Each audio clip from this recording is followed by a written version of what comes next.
All right. And my answer to that is whatever's going to be the best yield.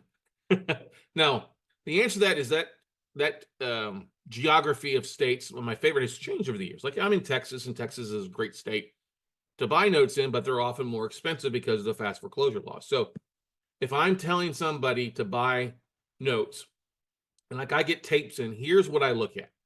Here are the states that I'm going to have inventory to look at, because that's the most important thing. You could say I want to buy in Idaho, but if you don't ever see anything in Idaho, you're not going to be a very good note investor because you're not going to hardly see anything in Idaho, right? So if you want to look at inventory, the best states to live in, if you want to stay in your states to look at, would be Indiana. It's a judicial foreclosure state, but relatively fast, quick to evict. Ohio is a judicial state.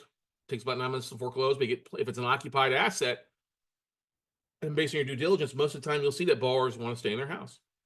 So like Indiana, Ohio, Michigan, outside of Detroit, for the most part, there are good parts of Detroit. There's some rough parts of Detroit. I mean, there's good spots to every city and bad parts to every city, right? Just those three states, for the most part, I think seem to have a bigger bang for their buck when it comes to ROI. Lower values, rent rates are a little bit higher compared to what you'd be paying for, and it just seem to have the most cash flow. And then just picking the biggest markets, biggest cities in those areas. The one city that I kind of have when it comes besides Detroit in Indiana would be Gary. Gary, Indiana can be a little rough, really, but it is going through a lot of regentrification. Illinois is a judicial foreclosure state. It's okay to buy outside of Cook County for the most part, specifically Chicago. It's just going to be a longer foreclosure. Michigan's a faster foreclosure state, not judicial. And then you get into the Carolinas, North Carolina, South Carolina. North Carolina is non-judicial. South Carolina is judicial. It's a year to foreclose. Missouri, it's a relatively fast foreclosure state. Kansas is a judicial state, but you also have to have a separate debt buyer's license there, something to keep in mind.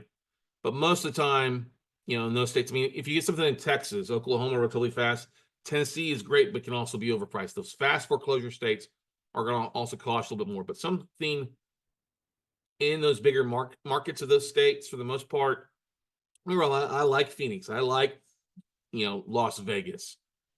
I also, there's parts of Florida that I like. Just Florida has changed a lot, and you have to be prepared for higher insurance costs. And the market there is kind of being hit hard with so many properties available for sale. So I used to be heavy on God's waiting room, Florida, but that's changed. I'm very, very particular about that. I think I only really look at stuff that's in Orlando for the most part right now.